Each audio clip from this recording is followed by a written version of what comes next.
Did you know that a huge part of our modern legal system, I'm talking everything from traffic laws to international treaties, basically runs on a single piece of ancient code? It's just one Latin phrase, but it's like the fundamental operating system for how we sort out conflicting rules. And today, we're going to decode it. Okay, here it is. Lex Specialis Derogat Lex Generalis. Now, I know it looks a little intimidating, but try to think of this less like some dusty old phrase and more like a really powerful, elegant command. It's the key that brings order to what would otherwise be a super messy world of rules. It unlocks countless legal puzzles.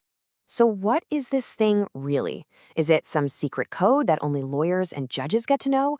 Or, and this is what's so cool about it, is it a rule of logic so basic that you're probably already using it every single day and you don't even know it? Well, that's what we're about to find out.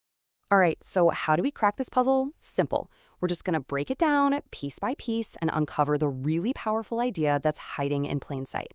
First up, the easy one, lex. That's just the Latin word for law. So right off the bat, we know we're dealing with a rule about, well, other rules, a law about laws. That's our starting point.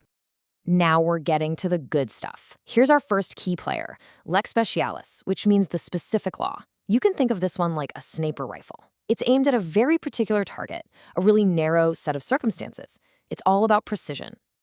And, every good story needs a conflict, right? So meet our other player, Lex Generalis, the general law. If the specific law is a sniper rifle, this one's more like a wide net. It's designed to cover a whole broad category or situation all at once. So you've got these two types of laws, the specific and the general.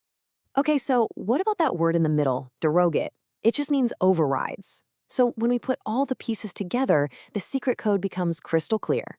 The specific law overrides the general law.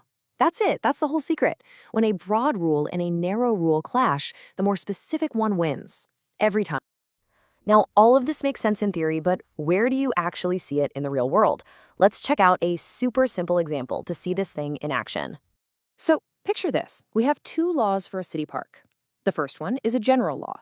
All vehicles are banned from the park. Pretty straightforward. But then there's a second, much more specific law that says ambulances may enter the park in an emergency. Uh-oh, an ambulance is definitely a vehicle, so now we have a problem, a direct conflict. And this is the million-dollar question, right? If an ambulance needs to race into that park to save somebody's life, is it breaking the law? Based on everything we just learned, which rule is going to take priority here? Well, the answer comes from just applying our principle. The general rule is the big, broad ban on all vehicles, but the specific rule is the exception just for ambulances, which was clearly written to handle this exact situation. Because the specific rule overrides the general one, the ambulance gets to go in. It's a simple, logical fix to what looked like a major contradiction.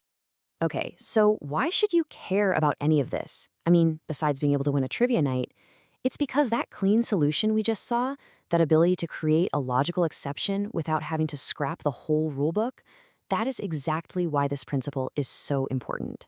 It's a pillar of logic that keeps really complex systems from just falling apart. I mean, just think about how powerful that is. We have thousands upon thousands of laws. Contradictions are bound to happen.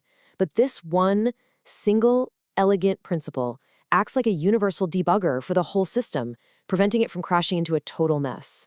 It's an incredibly efficient tool for keeping things in order. And the benefits are just huge. This rule gives us clarity when laws clash. It allows for nuance so we can make sensible exceptions, like for ambulance. That ensures fairness by tailoring rules to fit real life. And at the end of the day, it's what makes the entire legal system logical and, predictable. It really all comes down to this. Without this one rule, our legal system would totally collapse.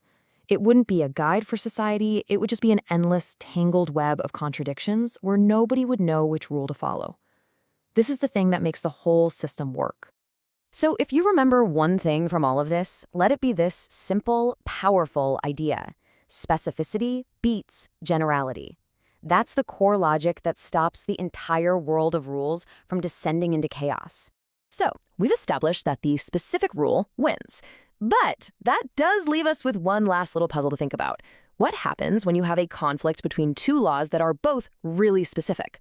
Well, that's a legal puzzle for another day. Thanks for joining me for this explainer.